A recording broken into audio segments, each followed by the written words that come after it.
I always thought the worst day of my life would be the day I found out my husband was cheating, but I was wrong. The worst day was when I realized he didn't even care enough to hide it properly. When I stumbled upon a reservation confirmation for a romantic dinner, roses, champagne, anniversary surprise, my heart sank. Not because I didn't know what it meant, but because I did. Most women would have cried. I didn't. Instead, I made my own reservation at the exact same restaurant the exact same night. And when the day came, I didn't walk in alone. I walked in with her husband by my side. The look on my husband's face, the way the color drained from his mistress's cheeks, it was the kind of silence that freezes an entire room. That night, I didn't just expose a betrayal. I rewrote the ending to my own story. But before I tell you how the entire restaurant went silent, let me take you back to the beginning. People always told me I was lucky.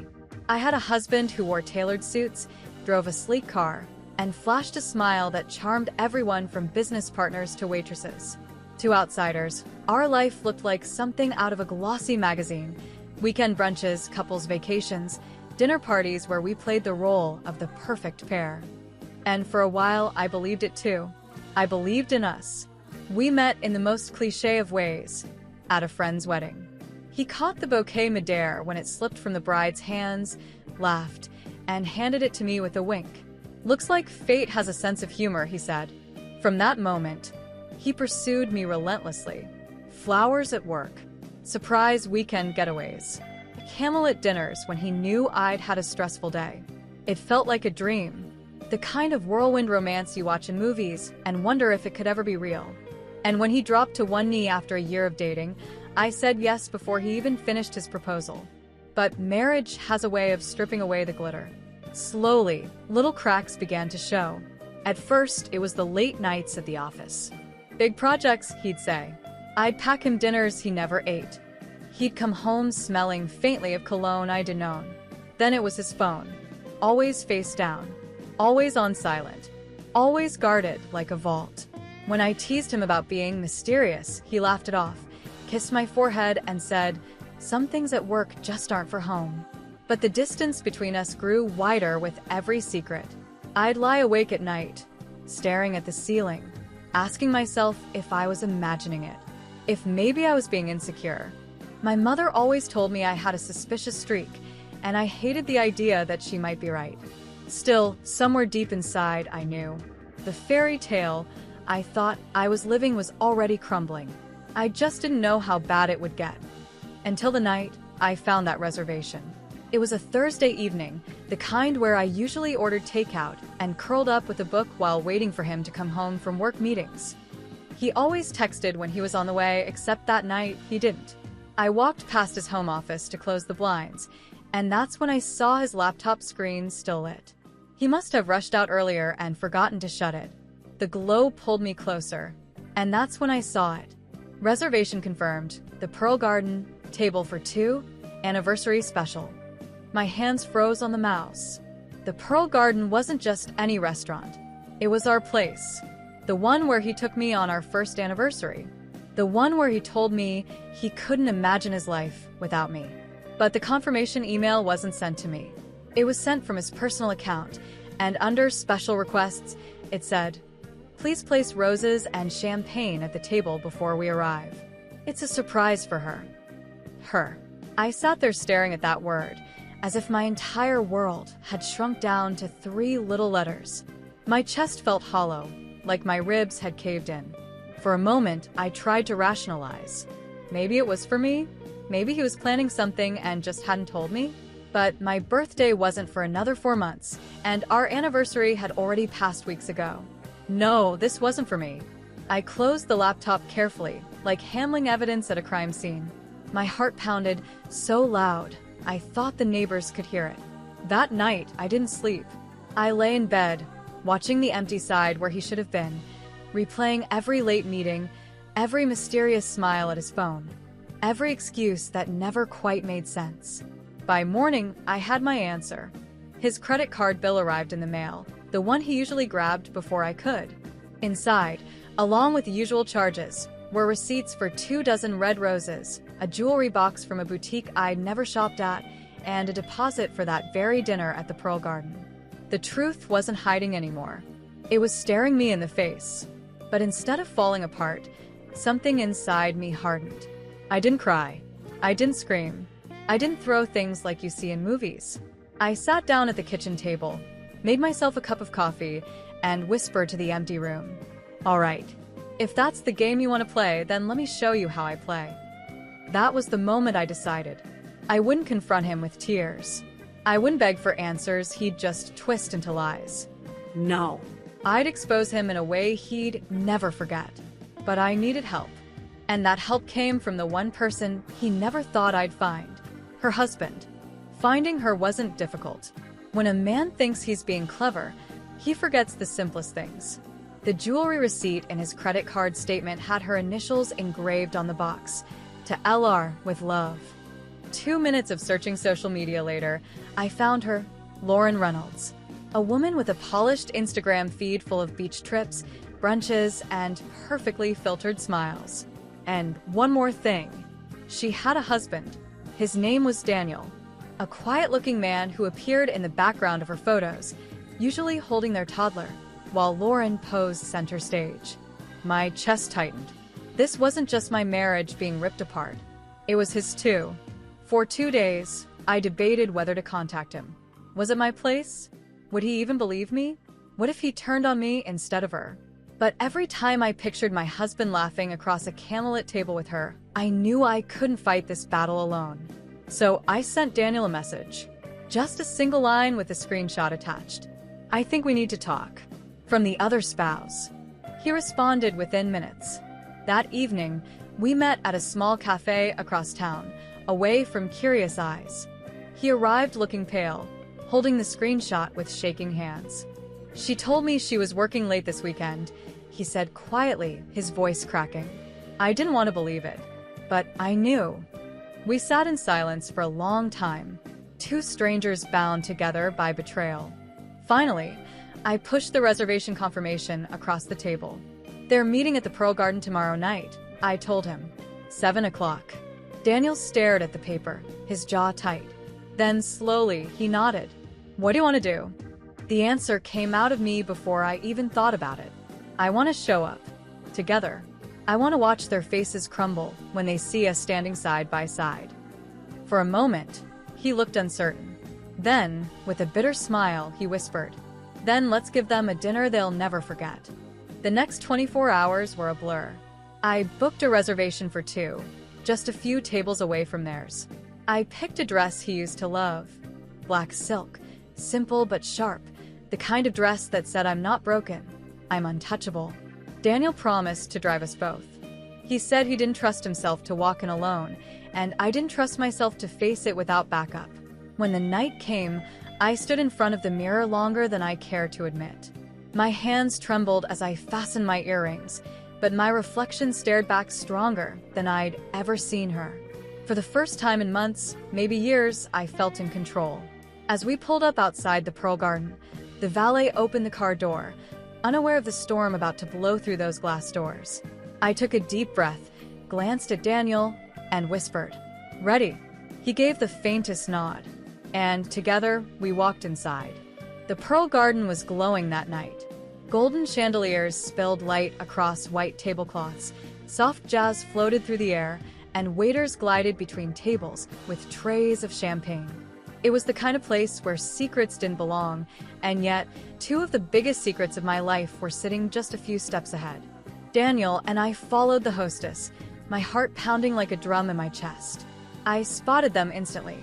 My husband in his tailored suit, leaning across the table with that practiced smile, and Lauren Reynolds in a crimson dress that clung to her like fire. A vase of roses sat between them, champagne already chilling in an ice bucket. My husband reached for her hand across the table, and for one fleeting second, I wanted to scream. But instead, I smiled. The hostess seated us only 3 tables away. My husband's back was to me, but Lauren faced our direction. It only took a moment for her to notice, and when she did, her face froze mid-laugh. I lifted my champagne glass in a mock toast. Daniel did the same, and together, we watched their world collapse in real time. Lauren's hand jerked back like she'd been burned. She whispered something urgent, her eyes darting from me to Daniel and back again. My husband turned, confusion etched on his face. And then recognition. The blood drained from his cheeks. His mouth opened, but no words came out. The silence spread like wildfire. A couple at the next table stopped talking. A waiter carrying appetizers slowed to a crawl, eyes flicking nervously between us. By the time I stood up, it felt like the entire restaurant was holding its breath. I walked straight to their table, heels clicking against the polished floor. Daniel followed a step behind me, his presence steady, grounding. "Well?" I said softly, placing my hand on the back of my husband's chair. "Isn't this cozy?" My husband shot to his feet. "It's not what it looks like. Don't you dare." I cut him off, my voice calm but sharp enough to slice through the air. "Don't you dare insult my intelligence in front of everyone here." Lauren reached for her clutch, face pale, lips trembling. But Daniel stepped forward, slamming a folded piece of paper onto the table. "Divorce papers," he said coldly. "Sign them tonight, or I'll make sure everyone in your perfect little world sees the photos you sent my wife's husband."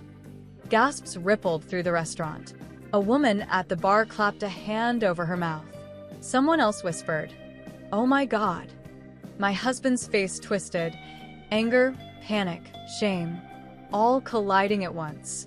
He grabbed my wrist, but I yanked it free, staring him down. "You had the chance to love me. Instead, you chose this." I gestured toward the table. "The roses, the lies. Now watch what it costs you." I leaned closer, my voice low enough that only he and Lauren could hear. "The difference between me and her," I said, "is that I won't waste another second of my life pretending you're worth it." And with that, I straightened my shoulders, slipped my purse onto my arm, and turned my back on him. Daniel followed, but not before giving Lauren one last look of disgust that could have shattered glass. As we walked out, the entire restaurant stayed silent. No clinking glasses. No music. Just silence thick enough to drown in. And for the first time in a long time, I could breathe. The night air outside the Pearl Garden felt colder than I expected, but it was sharp in a good way, like a blade cutting through fog. Daniel and I didn't speak as the valet brought the car around. We didn't need to. We'd said everything inside. When I finally got home, my phone was already buzzing. Texts, missed calls, voicemails, all from him. "Please just talk to me. It didn't mean anything. We can work this out." I turned the phone face down on the counter and poured myself a glass of wine. For the first time in years, I let silence be my company instead of his lies. The next morning, he was waiting on the porch like a stray dog who thought he still owned the house. His tie was loose, his eyes bloodshot, and for a moment I wondered if he even slept. "Please," he said as soon as I opened the door. "It was a mistake. I got carried away. You're my wife. I love you." I almost laughed. "Love," I said, stepping onto the porch. "You don't love me. You love control. You love the attention. You love the way people look at us and think we're perfect. But me? You stopped loving me the moment you decided she was worth more than everything we built." His jaw clenched, anger flashing in his eyes. "You humiliated me in front of an entire restaurant," he snapped.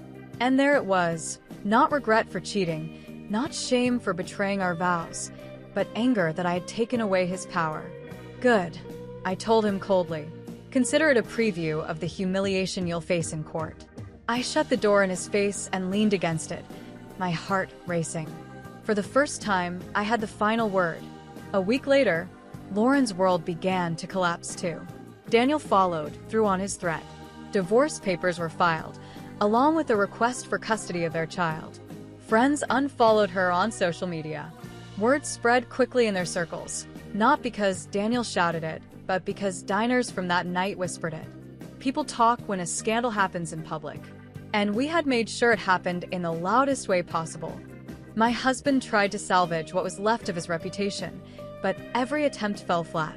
His colleagues looked at him differently. His friends, the ones who once praised him for being the perfect husband, stopped inviting him out. Even my own family, who once adored him, went quiet when his name came up. The fallout was bigger than I expected, but it was exactly what he deserved. As for me, I hired an attorney and began divorce proceedings. Each time I signed a document, I felt lighter, freer. The woman who once cried herself to sleep over late nights and unanswered questions was gone.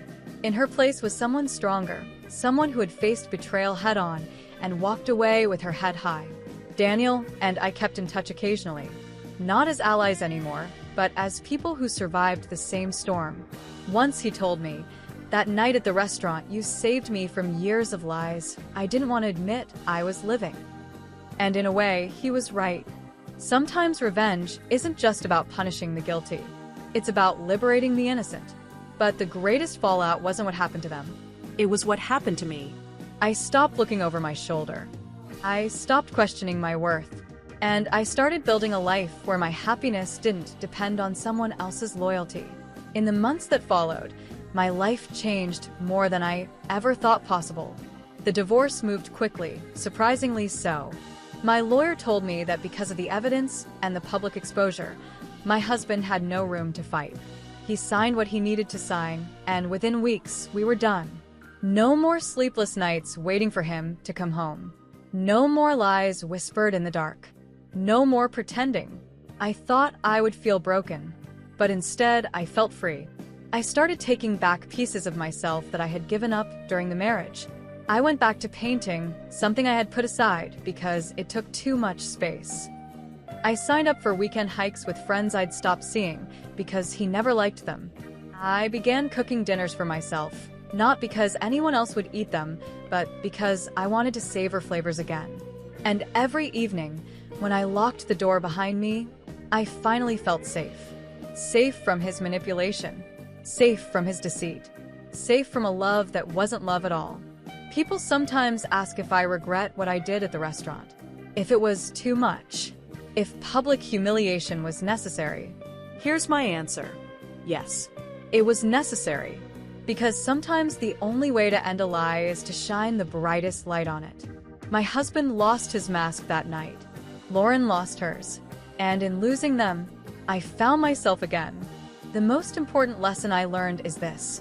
Revenge isn't about destruction. It's about taking your power back. I didn't lose a husband that night. I lost dead weight. And what I gained was worth so much more. My dignity, my independence, and the quiet strength to never settle for less than I deserve. So to anyone listening who has been betrayed, broken, or lied to, remember this. You are stronger than you think. And when you finally decide to stand up for yourself, you'll be amazed at how quickly the people who tried to control you crumble. Because the truth is, loyalty defines love. And once someone shows you they don't have it, you're better off walking away. Thank you for listening to my story. If you enjoyed it, please don't forget to subscribe to Family Revenge Stories and share in the comments where you're watching from. Your support means everything, and it helps us keep bringing you real, heartfelt stories of love, betrayal, and redemption. Until next time, stay strong and never forget your worth.